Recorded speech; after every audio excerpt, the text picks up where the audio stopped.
Is that 3 o'clock on your watch? I make it a minute to go. Aye. Don't want to get told we're starting early.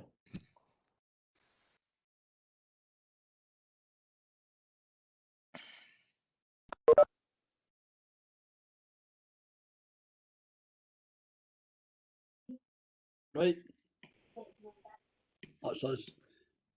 Okay. Okay. Sorry. Come to the audit committee.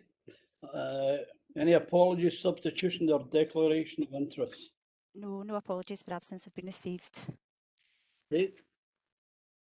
Maybe my glasses. Yeah. Okay. Anyway, agenda item number 2. Andy. Okay. Thanks, Chair. So this is the internal audit progress report since the last audit committee meeting in April.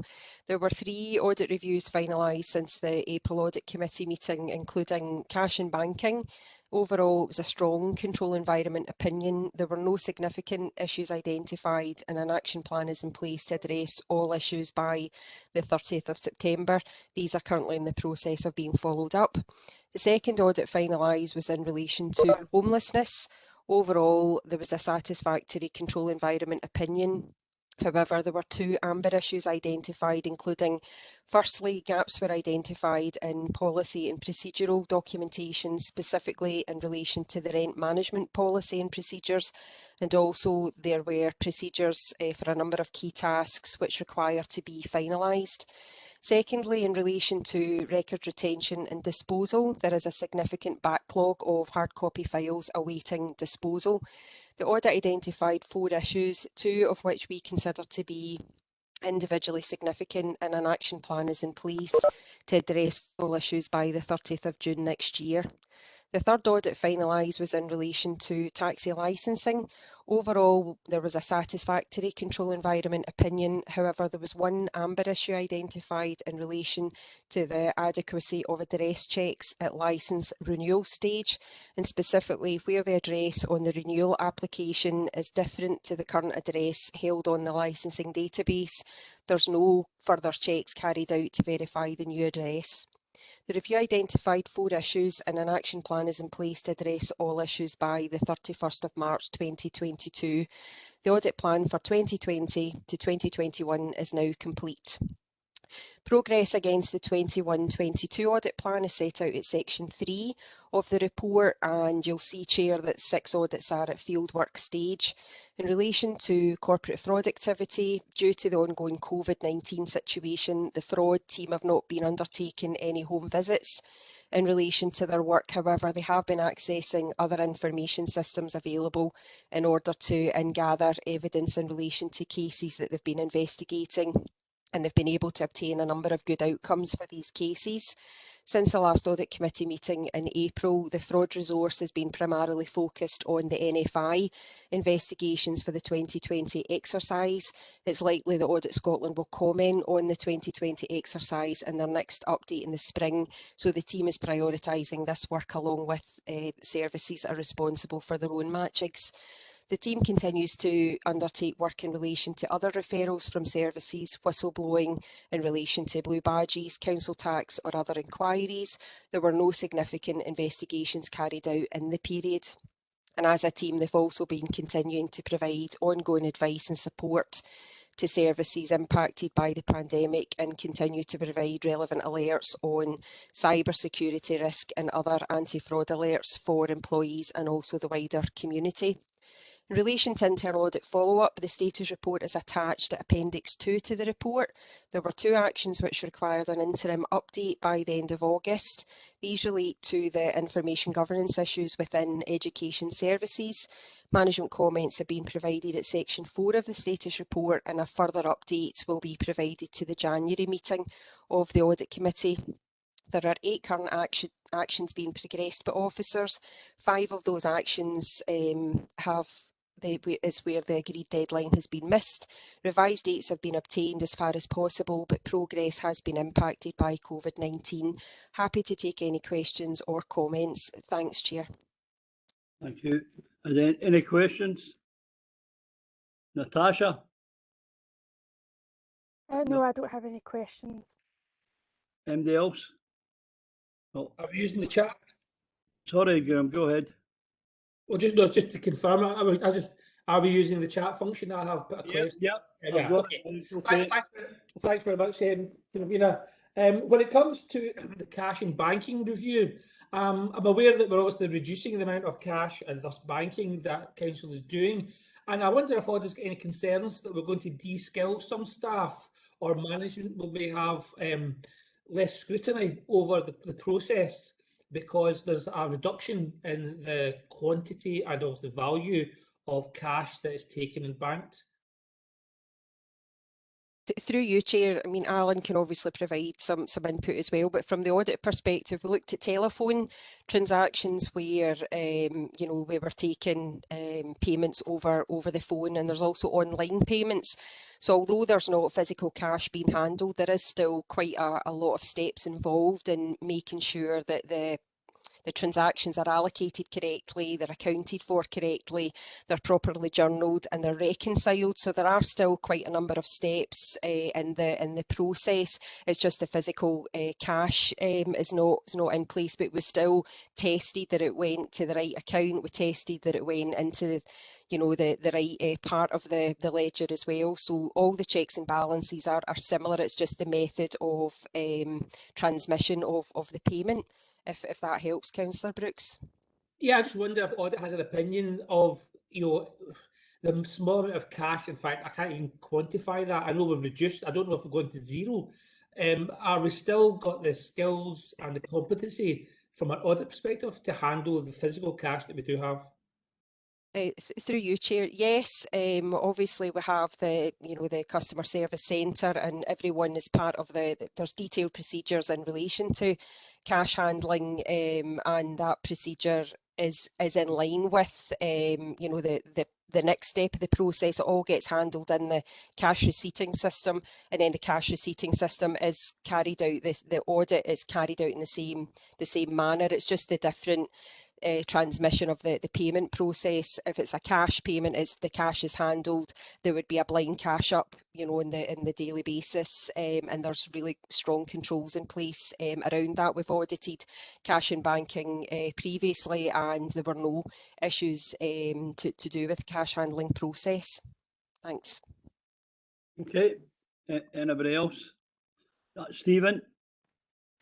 Yeah, thanks, Convener. Just at the risk of incurring the wrath of one or two of my colleagues who are hoping the meeting will be over for 3:30. Can I ask, in terms of paragraph 1.1, have there been some subtle changes in the audit opinions categories? Because the word strong, I sort of don't recognise that, and seems to me a bit of a non-audit word. Audit's no used to sort of giving strong opinions. So have there been subtle changes in those opinions? Through you, Chair, we have 4 categories of control environment opinion for an audit assignment. So that's just at the audit assignment level. That then feeds into the overall audit opinion. We have 4 categories of audit assignment opinion. And in relation to cash and banking, we've audited that area quite a lot over the last number of years. So every time we audit it, the control environment opinion does get stronger, hence why it's now got a strong control environment opinion. Okay, thanks for that. Okay. Anybody else? No. I think if Vince Convener wants to come in, Chair. Sorry. Can I ask on the licence, see when they're renewing their taxi licence, are they not going to put a bit on it says a change of address must be notified, because they do that with a gun licence? And I thought at one time they did it with a taxi licence and they put it in big print, so it was a responsibility of the applicant to come and tell you if he changed his address. Might be something we could look at, okay? Through you, Chair, that's part of the action plan that's been agreed with them, together with the type of evidence that the Council's looking for in terms of supporting the change of address. So the team are working through that process at the moment, with a view to having that implemented in the next few weeks. Thanks, Chair. Thank you. Everybody quite happy? Okay. agenda item number 3. Jana, I've got a question, please. Sorry, never seen you. Go ahead. Sorry, Right, Chris. it's a question for Andy, please. Jesus, well on. Sorry, Tommy. Okay, Andy, on the analysis of missed deadline section 4, there's an item there where we're now on our 4th deadline. When does that become a concern for yourself? And if that were to be continued, do we leave ourselves open to criticism from the external auditors? Through you, Chair, I take this report regularly to the corporate management team, and there is regular dialogue with the Chief Executive and all the directors at that meeting. And it's generally been impacted the last 12 months, a number of these actions as a result of COVID, and there's been well-intended deadlines, but just given other priorities for teams, it's been extremely difficult to get some of these actions progressed. Where we are satisfied, we have regular meetings with the relevant heads of service in terms of progressing these items. There's one specifically in relation to the homelessness, the refugee integration scheme, where we're looking to get that closed off by the end of November, and early indications are that date will not be met because the team are now going to have to resettle quite a number of families into the area. So we're waiting on a revised deadline for that particular action, and that will come to the January audit report. Where it would become an audit concern is where we're not satisfied that significant steps have been taken to actually address these particular issues, and it may then feed into the annual governance statement as a governance issue that the corporate management team need to be more focused on addressing. Okay, thanks, Andy. Chris? No, technical issues. Yes, unfortunately, yes, my VPN just crashed out just as I was about to join the meeting. It's always the way. You okay? Right. Everybody quite happy then? Agreed? Okay. So, agenda item number 3. Thanks, Chair. So this is the status report for external audit actions at the 31st of August.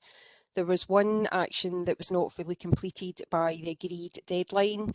In addition, there was one action due for completion by the 30th of September, which at the time of writing this report, management advised would not be fully met due to a number of external factors. Management comments for these actions are set out at section 4 of the status report. These actions will be reviewed and commented upon by the external auditors as part of their annual audit for 2021, which will be reported to members at the special council meeting in November. Happy to take any comments or questions. Thanks, Chair. There's nobody asking anything. Everybody quite happy with the recommendations? Agreed. Okay, agenda item number 4. Andy? Thanks, Chair. So this is the annual report and assurance statement for 2020 to 21, which informs the Council's annual governance statement for approval.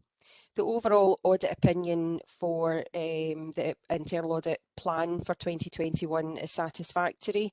There were no audit reports which had an overall unsatisfactory or requires improvement rating, and although a limited number of amber issues were noted, generally the controls evaluated were adequate, appropriate and effective to provide reasonable assurance that risks are being managed and objectives should be met. The report continues to recognise the COVID-19 pandemic and the Council's ongoing management as a Category 1 responder, which has tested how well the Council's risk management, governance and internal controls framework is operating, and it also acknowledges the regular reporting and updates provided to Policy and Resources Executive Subcommittee and latterly the Policy and Resources Committee itself. It was also encouraging to note that management had implemented 25 out of the 33 actions which were due by the 31st of August, and the action plan status is regularly incorporated into CMT updates and Audit Committee progress reports, and that does help keep a focus on implementation of agreed actions. The report also recognises that the team had some challenges in meeting its own performance standards, particularly around issuing reports in line with agreed timescales and also adhering to budgets set for individual assignments. At the start of the pandemic, the team had to adapt to different ways of working, as the team were primarily working remotely and required to move to electronic working papers, as well as carrying out remote meetings where required. In relation to the timescales not being met for draft and final reports, these arose mainly where there were some delays in obtaining management responses, but these were not excessive and the service standards were only marginally impacted. Happy to take any comments or questions on the report. Thank you, Chair. Everybody quite happy there? Okay, Chris, go ahead. Thank you, Katrina. Maybe through yourself to Andy. I'm just looking at was it table 3.4, and obviously I've got all the things there that raised as being satisfactory and only one strong. And I'm just wondering how that would compare with other organisations. Generally, what you call it, if you're doing a large sort of sweep, you tend to hopefully a wee bit of a bell curve sort of thing. But most things are satisfactory and only one strong performance. I'm just wondering how that would fit in with other organisations or other councils, or whether or not should we be looking to see, hopefully in the future, more strongs coming through. Because I'm just conscious of the fact is that we look at the definition of strong, it's just basically saying it's performing well. It's not saying it's that sort of thing. So I'm just wondering how we actually build it up so we get more. We're trying to see if we get more strong in there. Because I'm satisfactory is good, but satisfactory is satisfactory. We want to try and see if I'm getting better improvements, I suppose. Yep, through you, Chair. So the challenge we have, it's a risk-based process that we follow. So that means that we tend to audit things that are new for the council or are maybe changing processes within the council, or we're providing support to projects, and that would hopefully give input to the control environment ahead of a process or a system being implemented. So the move from the old traditional way of audit, where we would audit the same systems in a cyclical approach, is easier to benchmark. Inverclyde is part of a benchmarking group now with 6 other local authorities, and the audit plan is one of the areas where we're benchmarking, making sure we're looking at the same areas, and we've got consistent ways of audit methodology. But it is difficult to compare audit plans across other local authorities. There will be some common areas, but we've also got to take cognizance of the council's own risk management process and make sure that we are providing, the audit support to where the higher risks are for the council. But certainly over the last number of years, there has been an improvement since we've implemented the risk-based approach within the council. We're probably we're on some of the areas in the audit universe have been audited. This will be the 3rd time that they've been audited, certainly since I've been in post. So that's probably why you're seeing a lot of these areas coming through, as strong or satisfactory, because they have been audited in the past where, for example, homelessness, we've got a satisfactory rating, whereas the last time we audited homelessness, it had a requires improvement rating. We had something like 7, I think actually 11 ambers and 4 green issues. So it was quite a challenging control environment at the first time that we carried out the audit of that, but gradually through the different risk-based reviews that we do, we can certainly see an improvement in the control environment. If it would be helpful, maybe as part of next year's annual report, I could perhaps bring an appendix that maybe shows the sort of the change in the council's control environment over the last few years, if that would be of benefit. Councillor Curley. That may be a benefit. Thank you for your response there.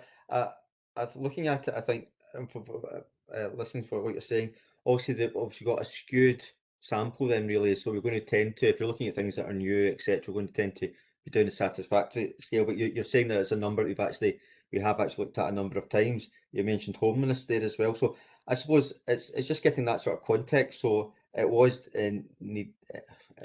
developing or needs requires improvement previously.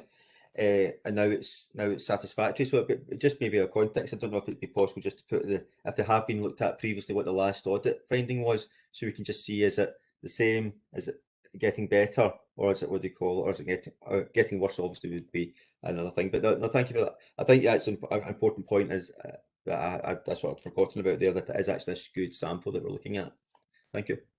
Thank you. Councillors, apologies, can I interrupt a second? We appear to have lost our convener. So we're just going to try and get hold of him by phone, see if we can get him to rejoin.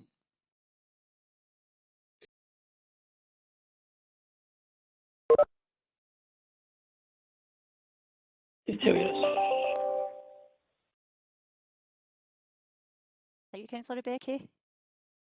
Hello. How are you? Can you hear me?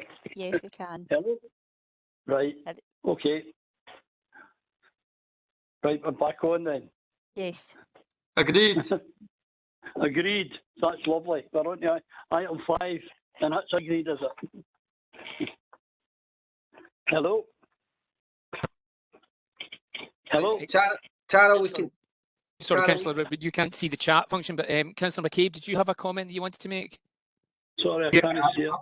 I'll be brief. In terms of item 4, just to commend the team for all the hard work, and the team for all the hard work that they've done over the past year. Obviously, there's been a lot of challenges during that time, but I think you've still been able to maintain a good quality audit service during that period. So well done to you and the team, and thanks for all your efforts. Thank you. But thanks, Stephen, because I was just going to say, I think during this pandemic, the team done really great and everything. And so you've got to say thanks to the council as well, because I know at times we get ratty if it doesn't happen, but thank God we worked as a team down here and it's worked well. So keep it up. Anyway, agenda item number 5, the team have agreed 4. Okay, Andy? Thanks, Chair. Hello? So Go ahead. okay, thanks, Chair.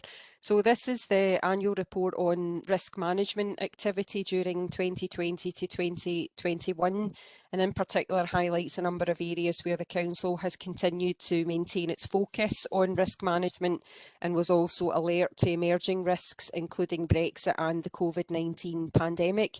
It also references and recognises the development of risk registers to support the organisational and economic recovery plans for the Council. And for 2021 to 22, for Audit Committee's information, the CMT is currently carrying out a review of the Corporate Risk Register, and it's anticipated that an update will be provided to Audit Committee in early 2022 regarding this review. Happy to take any comments or answer any questions. Thanks, Chair. No, thank you. Unfortunately, I can't see them to get in to say. I've got a question, Chair, Stephen. Go ahead. Yeah, it's just, I mean, it's good to get this annual report and to see all the good work that's been done in terms of risk management. But maybe just ask Andy in terms of embedding risk management in any organisation is a challenge, and we've obviously been at it for quite a few years. So what would you sort of characterise as, I suppose, as the current sort of culture of risk management in the Council? Is it a strong culture? Are we doing well in terms of embedding that risk management culture within the organisation?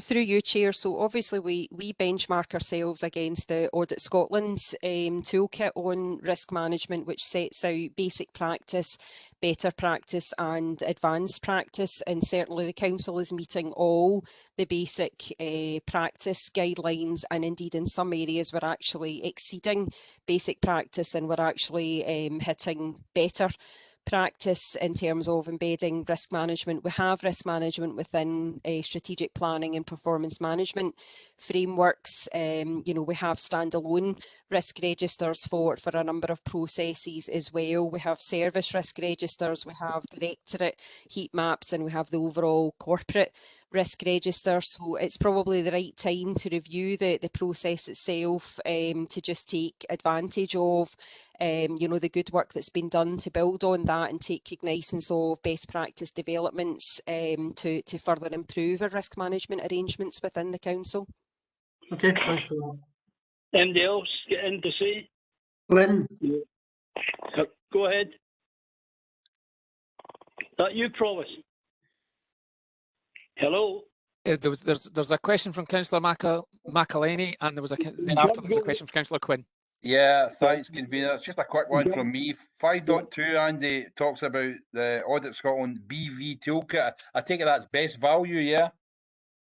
Apologies, through you, Chair, apologies, Councillor McElhenney. Yes, that's the best value toolkit, which we use to benchmark on an annual basis. That's an easy one for me. It's me done, thanks.